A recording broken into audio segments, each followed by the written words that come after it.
करेंगे नी के ऑस्टियोआर्थराइटिस के नॉन सर्जिकल मैनेजमेंट की, यानी कि सर्जरी से पहले, ग्रेड 4 से पहले, जब आप ग्रेड 1, ग्रेड 2 या ग्रेड 3 में हैं, तो उस समय हम किस तरह से मैनेज कर सकते हैं इसको। फार्माकोलॉजिकल मैनेजमेंट के बारे में बात करें, यानी कि जो मेडिसिन है उसमें बहुत सारी ऑप्शंस अवेलेबल हैं, जैसे कि पेन किलर्स जिनको हम एनएसएड्स कहते हैं, जो आपकी पेन को कम करके आपकी लाइफ को बेटर करती हैं। उसके बाद आती हैं कोलेजन मेकिंग ड्रग्स या कार्टिलेज बिल्डिंग ड्रग्स, यानी कि आपके जॉइंट की ग्रीस को इंप्रूव करने के लिए सप्लीमेंट्स दिए जाते हैं, ग्लूकोजामीन के, डायफेरिन, कोलेजन एक्सेट्रा के, ताकि जो आपके कार्टिलेज बिल्डिंग है वो इंप्रूव हो जाए। उसके अलावा विटामिन डी भी अच्छा रोल प्ले करता है, because it improves the bone health and eventually आपकी जॉइंट हेल्थ भी बेटर रहती है अगर आपकी बोन हेल्थ अच्छी है।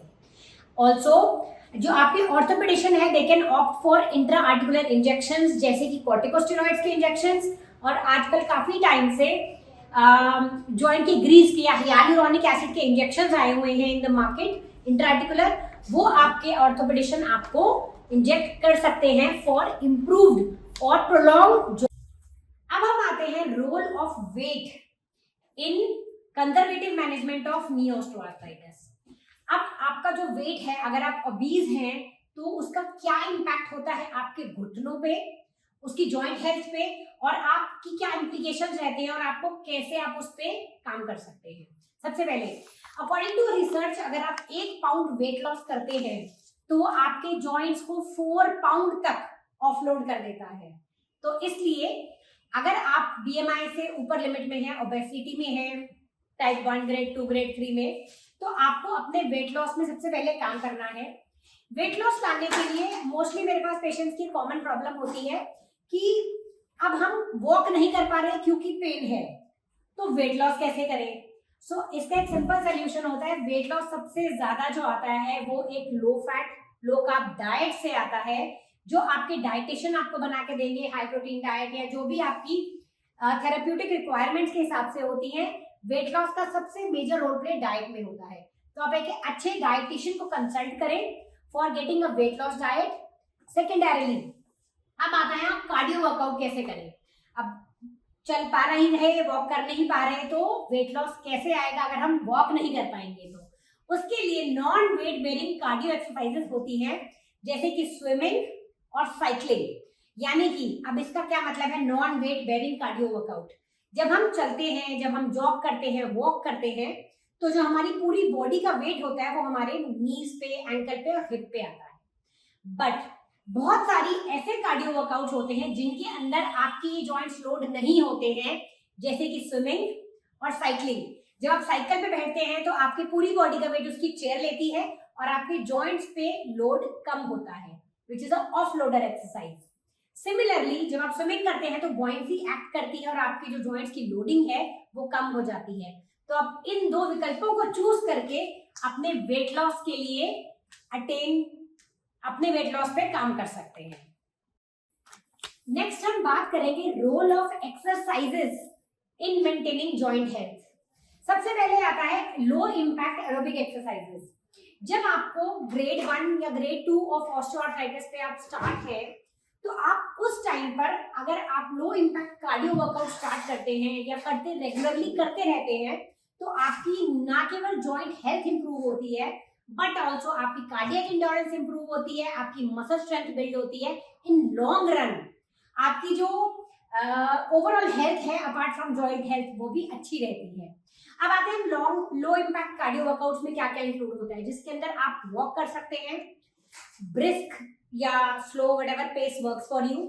आप माइल्ड जॉगिंग कर सकते हैं, एंड इवन टाई ची या योगा या Pilates, these formats can also be included in low impact cardio workouts.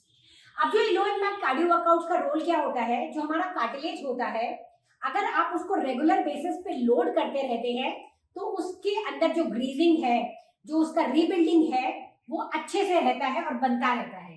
तो इसलिए it is important to do regular cardio workouts to have better joint health. But अगर आप ग्रेड 3 पे पहुंच चुके हैं, जहां पे the joint has gone really worse और कार्टिलेज काफी ज्यादा ब्रेकडाउन हो गया है, उस केस में फिर आप non weight bearing cardio workout करते हैं, जैसे कि साइकिलिंग एंड स्विमिंग।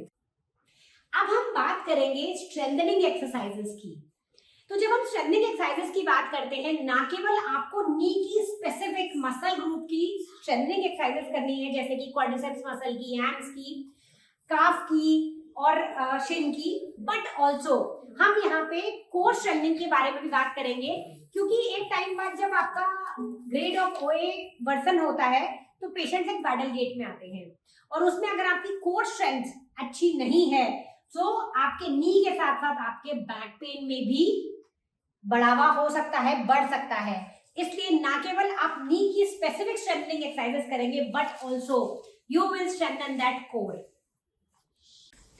स्ट्रेंथनिंग के साथ साथ आपको रेंज ऑफ मोशन और फ्लेक्सिबिलिटी एक्सरसाइजेस भी करनी उतनी ही जरूरी है, क्योंकि जो लोग रेगुलर बेसिस पे एक्सरसाइजेस नहीं करते, आपकी मसल स्टिफ हो जाती हैं, शॉर्टन हो जाती हैं, and that leads to biomechanical changes. तो अगर आप रेगुलर बेसिस पे फ्लेक्सिबिलिटी, मोबिलिटी इन एक्सरसाइजेस को करते रहेंगे, तो ना केवल आपकी मसल जो लेंथ है वो ऑप्टिमल रहेगी, but also it will help in improving your posture and gait patterns. हम इसके बाद नेक्स्ट वीडियो में एक पूरा वीडियो लाएंगे on the exercises, and you need to stay tuned for that. अब रोल आया कार्डियो का, स्ट्रेंथनिंग का और स्ट्रेचिंग का। एक और इम्पॉर्टेंट फैक्टर होता है जिसको हम लोग बैलेंस और गेट ट्रेनिंग कहते हैं। यानी कि जब आप चल रहे हैं तो आपकी कुछ एक मसल्स होती हैं जो बैलेंस मेंटेन करने में और आपको चलने में मदद करती हैं। उनके लिए स्पेसिफिक बैलेंस एक्सरसाइजेस कराई जाती है, ताकि आपका जॉइंट अननेसेसरी लोड ना हो, और अगर लोड होता है तो वो उसको हम ऑफ लोड कर पाए। कि अगर आप रॉन्ग गेट पैटर्न से चल रहे हैं, माने कि वैडल करके चल रहे हैं, तो how to improve your gait pattern so that you can have a better joint health. अब हम बात करेंगे फिजियोथेरेपी के बारे में। फिजियोथेरेपी में ऐसी बहुत सारी मोडालिटीज होती हैं जिनको यूज करके आप अपने ओए को, ऑस्टियोआर्थराइटिस को मैनेज कर सकते हैं for very long period of time, जिसमें कि जैसे मैनुअल मोबिलाइजेशन टेक्निक्स होती हैं जो आपके जॉइंट मोबिलिटी को इम्प्रूव करती हैं। इलेक्ट्रोथेरेप्यूटिक डिवाइसेस होते हैं, जैसे कि आपने नाम सुना होगा कॉमनली टेंस, IFT, अल्ट्रासोनिक। ये आपके पेन रिलीफ में और इन्फ्लेमेशन मैनेजमेंट में हेल्प करते हैं। और हाइड्रोथेरेपी, अगर आपके आसपास कहीं हाइड्रोथेरेपी अवेलेबल है तो वो हमारे जॉइंट को ऑफलोड करके स्ट्रेंथन करने में काफी मदद करती है with the support of buoyancy. So you can seek physiotherapy for conservative management, ताकि आपके नी की जो जॉइंट हेल्थ है वो इम्प्रूव रहे और इसकी जो प्रोग्रेशन है वो डिलेड हो।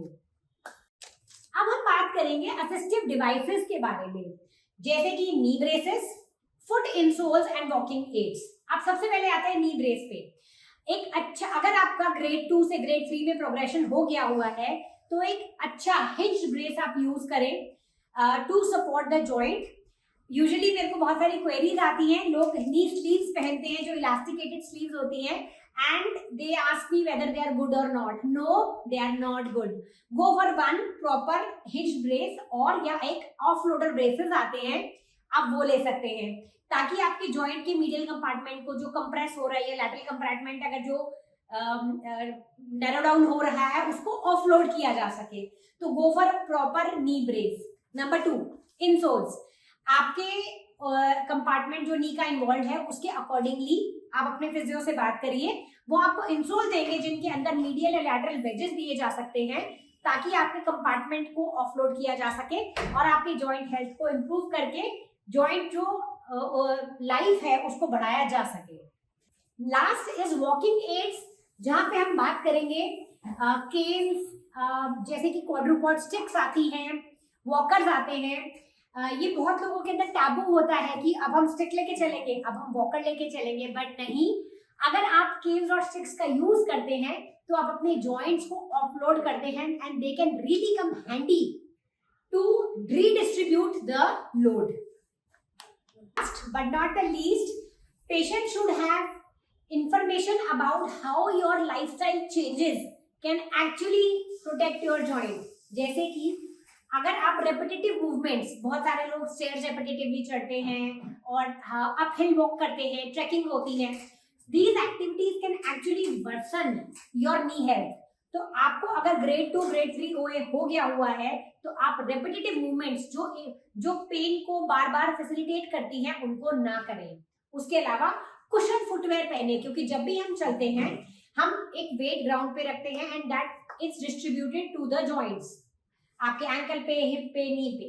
और अगर नी पहले ही ट्रबल्ड है वो उसको और ट्रबल करता है, बट अगर आप एक कुशन फुटवेयर पहनते हैं तो वो वेट जो है वो अच्छे से डिस्ट्रीब्यूट होता है, it doesn't hurt your joints. इसलिए it is important to wear good cushion footwear. Also बहुत सारी एक्टिविटीज होती हैं जिनको आपके एक बार जब ग्रेड 2+ OA हो चुका है आप उनको अवॉइड करें, जैसे कि डीप स्क्वाट्स। आपको कॉमनली सुना होगा, लोग कहते हैं जमीन पर नहीं बैठना, तो आपने डीप स्क्वाटिंग नहीं करनी है। क्रॉस लेग नहीं बैठना, जिसको हम आलती पालती मार के बैठना कहते हैं। उसके बाद आप हॉपिंग जंपिंग की एक्टिविटीज ना करें, बहुत ही हाई इंपैक्ट स्पोर्ट्स में इंक्लूड ना करें अपने आप को, हाई स्पीड रनिंग ना करें। और यूजुअली आई टेल पीपल कि अगर एनीथिंग दैट लॉन्ग स्टैंडिंग, जैसे कि specially women, if the OA has set in grade 2+, आप किचन में 2-2 घंटे जो खड़े रहते हैं, avoid that. You can take intermittent breaks, sit down for cutting and chopping, but do not stand for very long hours as वो हमारे joint health को adversely affect करते हैं। इसलिए छोटे छोटे life changes can really take your joint in a longer way. And stay tuned for next video जिसमें हम पूरा exercise protocol show करने वाले हैं of the exercises that you can do to improve your joint health.